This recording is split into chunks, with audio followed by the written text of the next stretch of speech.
आपके साथ मैं हूं अंजना ओम कश्यप। नहीं सुधरा है पाक, फिर क्यों बात? ये वो सवाल है जो आज बार बार पूछा जाएगा, क्योंकि ये पहली बार नहीं है कि पाकिस्तान ने अपना रुख इस तरह का दिखाया है। सवाल ये है कि उसने हमें घेरने में कामयाबी हासिल कर ली है क्या? क्या है वो 5 सवाल जिस पर आज हम करेंगे हल्ला बोल में चर्चा। पाक के हुर्रियत प्रेम के बाद भारत को बातचीत क्या बंद कर देनी चाहिए? और इसी सवाल पर हम आपकी राय भी जानना चाह रहे हैं आपके SMS के जरिए। दूसरा सवाल, क्या हुर्रियत को फिर न्योता देकर पाकिस्तान ने भारत को कहीं ना कहीं फंसा दिया है? पिछली बार ऐसा करने पे हमने कह दिया था बातचीत नहीं करेंगे, अब क्या करेंगे? दोबारा वही परिस्थिति। क्या पाकिस्तान के लिए बातचीत से ज्यादा हुर्रियत की दावत अहम है? पाकिस्तान क्या जानबूझकर ये खेल नहीं खेल रहा है? क्या पाकिस्तान पर नीति को लेकर भारत सरकार ही कंफ्यूज नजर आ रही है अंततः? अगला सवाल, बार बार धोखा खाने के बाद भी पाकिस्तान पर भारत सख्त क्यों नहीं है? ये वो सवाल है जिसे हम उठाएंगे, क्योंकि इसी नरमी को लेकर प्रधानमंत्री नरेंद्र मोदी एक वक्त पर चुनाव प्रचार में हमला करते थे यूपीए सरकार पर, उसकी नीतियों पर। तो फिर उसी में हम क्यों फंस के अटक कर रह गए हैं? इन तमाम सवालों का जवाब पूछेंगे उन तमाम मेहमानों से जो हमारे साथ जुड़ेंगे, लेकिन उससे पहले जरा आपको सुना देते हैं। यशवंत सिन्हा बीजेपी के ही नेता कटघरे में खड़ा कर रहे हैं सरकार के फैसले को और कह रहे हैं कि बातचीत से क्या हासिल होना? ये तो पुराना तरीका है पाकिस्तान का उलझाने का। पाकिस्तान से बातचीत किस परिस्थिति में की जा रही है इसकी मुझे जानकारी नहीं है, लेकिन इस बात की मुझे जानकारी है कि भारतीय जनता पार्टी की पॉलिसी थी कि आतंकवाद और बातचीत दोनों साथ साथ नहीं चल सकते हैं। कहीं ना कहीं हम एक दूसरे लाइन पर आज के दिन गए हैं और भारी आतंकवाद और भारी गोलाबारी के बीच में भी हम पाकिस्तान से बातचीत करने जा रहे हैं। आपका जो प्रश्न है कि इससे क्या नतीजा निकलेगा, मुझे किसी नतीजे को उम्मीद नहीं है। इसी प्रकार से जो है हुर्रियत को बुलाना और ये सारी बात मैसेज देना कि हम जो है आपको रिप्रेजेंट करेंगे, जो भी इस प्रकार की बातें हैं, ये पैराडॉक्स ही नहीं है, ये उनकी एक चालाकी भी है, लेकिन हम इसको एक्सपोज करना चाहते हैं। और पाकिस्तान हमारा रुख जानता है, हम बातचीत चाहते हैं, और अगर वो भी बातचीत चाहते हैं, दुनिया को चीख चीख कर कहते हैं कि हम बात करना चाहते हैं, भारत बात नहीं कर रहा, तो हमारे रुख को जानकर ही उनको निर्णय करने चाहिए। वो हमारे रुख को अच्छी तरह जानते हैं, उसे बार बार स्पष्ट करने की सरकार की तरफ से जरूरत या पार्टी की तरफ से नहीं।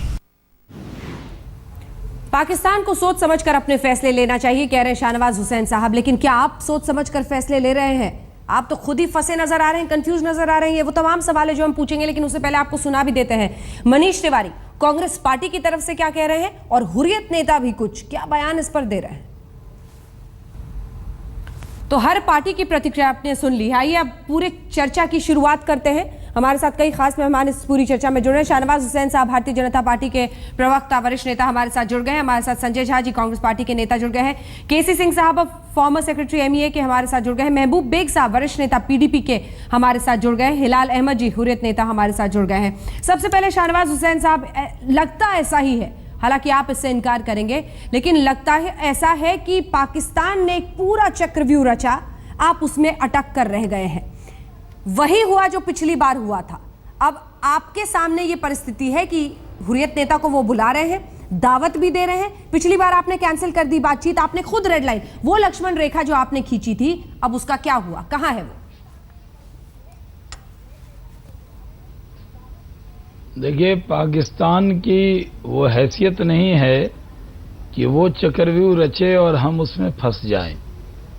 पाकिस्तान किस तरह का देश है, पूरे देश और दुनिया के लोग जानते हैं। पाकिस्तान आतंकवाद पर रोना रोता है और आतंकवाद को बढ़ावा भी देता है, लेकिन बदकिस्मती से हम कहेंगे कि वो हमारा पड़ोसी भी है, और एक ऐसा पड़ोसी है जिसको बदला नहीं जा सकता, वो पड़ोसी रहेगा। ये तो पुरानी बातें हो गई सर। और पूरे दुनिया में ये संदेश, जी ये तो पुरानी बातें हो गई, संदेश जाना चाहिए कि भारत, जी जो पुरानी, अब भारत आजाद हुआ ये भी पुरानी बात है, पाकिस्तान बना ये भी पुरानी बात है, लेकिन ये भी सच्चाई है कि वो पड़ोसी है और उससे हमें रिश्ते अच्छे होने चाहिए। हाँ। लेकिन क्या पाकिस्तान बातचीत के लिए गंभीर है? सब जगह रोना रोता है कि हम बातचीत करना चाहते हैं और भारत बात नहीं कर रहा। तो हम एनएसए लेवल की बातचीत के लिए तैयार हुए हैं। ये सब तो हम लोग जानते हैं सर, ये सब हम लोग जानते हैं। बताएंगे कि वो क्या क्या शाहनवाज हरकत कर रहा है। ये तमाम चीजें हम जानते हैं सर। मुद्दे के सवाल पर पहुंचना बहुत जरूरी है। मुद्दा आज ये है कि पिछली बार जब हुर्रियत नेताओं को आमंत्रण दिया तो आपने कहा हमारा 56 इंच का सीना है, हम बातचीत अब रोक देंगे। अगर आपको चुनी हुई सरकार से बात करनी है तो हुर्रियत से बात नहीं होगी। अब उन्होंने वही परिस्थिति फिर से पैदा कर दी है, एनएसए लेवल की बातचीत, बल्कि उसी दिन इनविटेशन और दावत देकर। अब आप क्या करेंगे? देखिए, हम जो करते हैं, जो करेंगे वो भारत के हित में करेंगे, इतना भरोसा रखिए। ठीक है।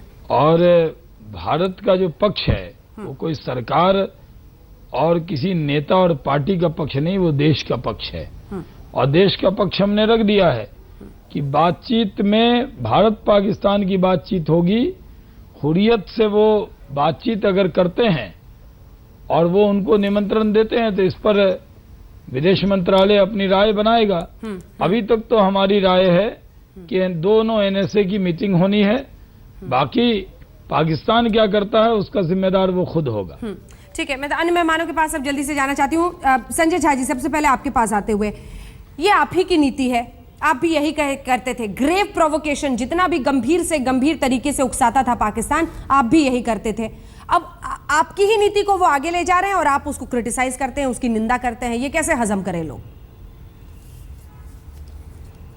लेकिन देखिए अंजना जी, कांग्रेस पार्टी ने कहा है, ये पहले भी कहा है कि बातचीत से हमारा जो भी रिश्ता है एक काफ़ी एक जटिल और बहुत ही एक पेचीदा हमारे जो पड़ोसी हैं, हाँ। उनके साथ बातचीत करने से कोई हानि वैसे तो नहीं है, परंतु उसका कॉन्टेक्स्ट और हालात देखना बहुत ही ज़रूरी है। अच्छा। हम ये कह रहे हैं कि इस वक्त आप यदि देखिएगा कि उफा के बाद अंजना जी, आपने देखा है कि पाकिस्तान के बड़े बड़े सीनियर लोग न्यूक्लियर अटैक की बात कर रहे हैं। परवेज मुशर्रफ ने उन्होंने भी काफी एक तरीके से एक प्रोवोकेटिव स्टेटमेंट दिया था। हाँ। गुरदासपुर पर आपको एक आतंकवाद का हमला हो चुका है।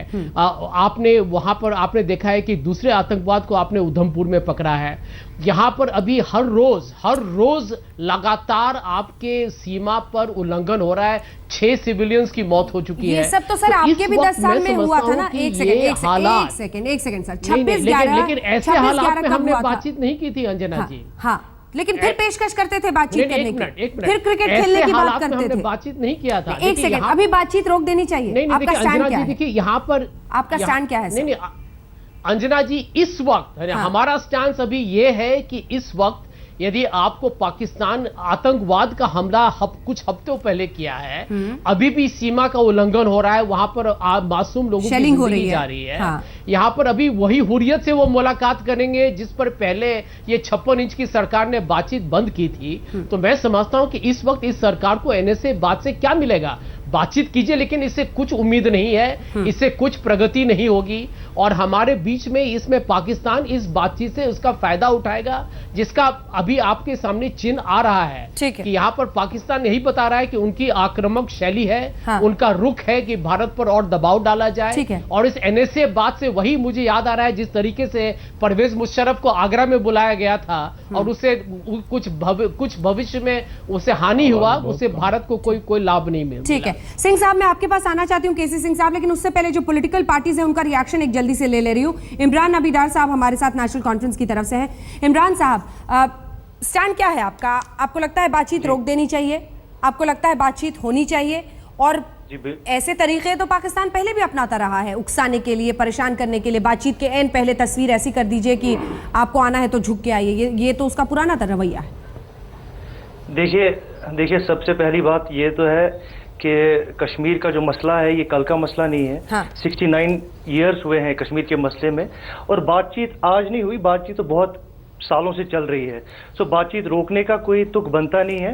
अगर आपको ये मसला जो है अगर सॉल्व करना है, इसको सॉल्व करने का एक ही तरीका है जो बातचीत है। हमारी नज़र में हमारी पार्टी इसी चीज़ पे बिलीव करती है कि हिंदुस्तान और पाकिस्तान में जो भी मफाहमत है वो सिर्फ और सिर्फ बातचीत की वजह से हल हो सकते हैं। बाकी इतने जो है अभी तक इतने जंग हुए, तो अभी तक जो है, नहीं तो जंगों के बाद हल निकलना चाहिए। लेकिन सरकार अच्छा कर रही है, बातचीत के साथ आगे बढ़ रही है, सरकार अच्छा कर रही है। फिर बिल्कुल ठीक है, बिल्कुल इसके बगैर और कोई चारा नहीं है। बातचीत जो है, बातचीत सबसे जरूरी है इस मौके पर। ठीक है। केसी सिंह साहब, जो अभी तक डॉसियर एनएसए लेवल की बातचीत का सामने आ रहा है, उसमें लगभग ये तस्वीर साफ दिख रही है कि पाकिस्तान कई सारे आरोपों के साथ, एलिगेशंस के साथ सामने आने वाला है। हिंदुस्तान अपने तरीके से पूरी बातचीत को आगे लिए जाएगा। क्या दिखाई देता है आपको? बड़ी तस्वीर अगर इसकी समझने की कोशिश करें डिप्लोमेसी के अंदाज से, तो क्या समझ में आता है इस बातचीत का अर्थ? देखिए, सबसे बड़ी मुश्किलात जो बीजेपी के पास है वो कि अपने शब्द जाल में फंस रहे हैं। यशवंत सिन्हा जी भी वही कह रहे हैं कि अगर आप ये कहते आए हैं पीछे कि हम आतंकवाद और बातचीत इकट्ठी नहीं चलेगी, उससे आप पीछे हट रहे हैं। अब आपकी जो अंदरूनी नीति है कि आपने पीडीपी के साथ अलायंस किया है और आपकी जो विदेश नीति है पाकिस्तान के साथ, उसमें तालमेल रखना पड़ेगा, क्योंकि अब आपने पीडीपी के साथ अलायंस किया है। तो इसलिए ऊफा मीटिंग के बाद उस चीज पे, वार्तालाप पे कुछ कंट्रोल हट गया। हमने बातें ये कह दी कि हम कश्मीर नहीं डिस्कस करेंगे, हम तो सिर्फ आतंकवाद की बात करेंगे। तो सरताज अजीज ने एक सिर्फ इस चीज के साथ कि हुर्रियत के साथ वो मीटिंग कर रहे हैं, वो अपने देश को एक मैसेज भेज रहे हैं कि कश्मीर टेबल के ऊपर है, कश्मीर नहीं हटा। तो इसलिए बात कम करनी चाहिए हमें। बात को जब हम पब्लिक में कि हम ये डिस्कस करेंगे, हम नहीं डिस्कस करेंगे, तो उसमें बात में से बात निकलेगी, उसका रिएक्शन पाकिस्तान से आएगा। अगर आपने उनके साथ बात बढ़ानी है तो इसको थोड़ा सा इस पे संदूक बंद रखिए, बात कम करिए। जब मिलेंगे तो पता चल जाएगा, जो आपकी तकलीफ है उनको बताइए, जो उनकी सुननी है वो आप सुन लीजिए। लेकिन अगर आप पहले से ही कहते जाएंगे तो इसका टेम्परेचर पहले से बढ़ा दिया, ये जो हुर्रियत से मिल रहा है इसका, बढ़ा दी है, ये जो हुर्रियत को फिर से इनवाइट किया है, मुश्किल होता है। सर, ये जो हुर्रियत को फिर से इनवाइट किया है, इसका क्या मतलब है? हाँ, अब देखिए, हुर्रियत करके अगर आपने फॉरेन सेक्रेटरी स्तर की बातचीत बंद कर दी थी, तो देश में यह सवाल उठता है कि आज क्यों नहीं बंद कर रहे। पर उसमें यह बात है कि सरताज अजीज इसलिए आपको कहेंगे कि आप कह रहे हैं कश्मीर की बात नहीं करनी, लेकिन उन्होंने अपनी फौज को, अपने देश को, अपने पब्लिक ओपिनियन को दिखाना है कि वो करने क्या आए हैं। वो सिर्फ आतंकवाद की बात करने तो नहीं आएंगे। तो उन्होंने ये सिग्नल देना है, उसके लिए वो हुर्रियत को मिलेंगे कि हम कश्मीर पे बात करेंगे और कर रहे हैं, ये दिखाने के लिए सिग्नल दिया है। अब आपको चैलेंज कर रहे हैं कि आप या तो बातचीत तोड़ दीजिए, या बातचीत आप मानते हैं तो अपनी पिछले बयानों से आप झूठे पड़ेंगे। ठीक है, ये बहुत महत्वपूर्ण है। हिलाल अहमद साहब, ब्रेक का वक्त हो रहा है, लेकिन ब्रेक पर जाने से पहले मैं आपसे एक सवाल पूछना चाहती हूं और चाहती हूं कि आपके इस जवाब के जरिए देश भी जरा आप लोगों को जाने और समझे कि आप लोग आखिर चाहते क्या हैं। कैसा लगता है अपने ही देश के खिलाफ एक ऐसे मुल्क के नुमाइंदों से मिलना जो अपने ही देश में आतंकवाद फैलाते हैं, मासूमों की जान लेते हैं, निहत्थों पर वार करते हैं, आतंकवाद के जरिए आपके देश पर प्रहार करते हैं? उस देश के एम्बेसी में जाकर कितना नाज होता है आप लोगों को? कैसा लगता है अपने मुल्क के खिलाफ जाकर? जी, सबसे पहले मैं हुर्रियत कॉन्फ्रेंस की तरफ से हिंदुस्तान और पाकिस्तान के दरमियान जो ये बातचीत हो रही है इसका खैर मकदम करता हूं हुर्रियत कॉन्फ्रेंस की तरफ से।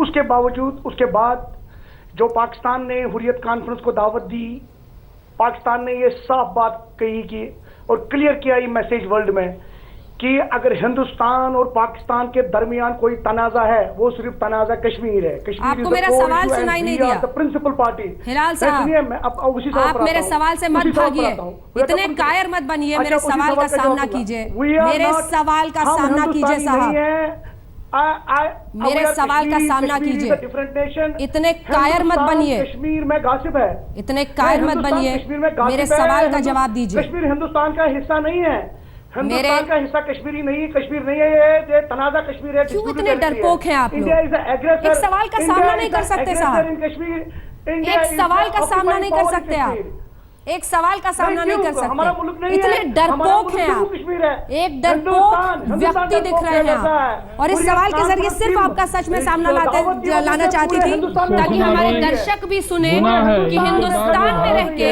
हिंदुस्तान के खिलाफ जाकर आप लोग इसमें अभिमान करते हैं और एक सवाल का सामना करने से कितना भागते हैं। और आपको यह भी बता दूं, डोडा में राष्ट्रगान करने से जब बच्चों को रोका गया तो उन बच्चों ने अपने स्कूल के खिलाफ, उस टीचर के खिलाफ नारेबाजी की है। आपको कश्मीर की जनता ने, आवाम ने नकार दिया है। आईने में झांकने की हिम्मत तो रखी।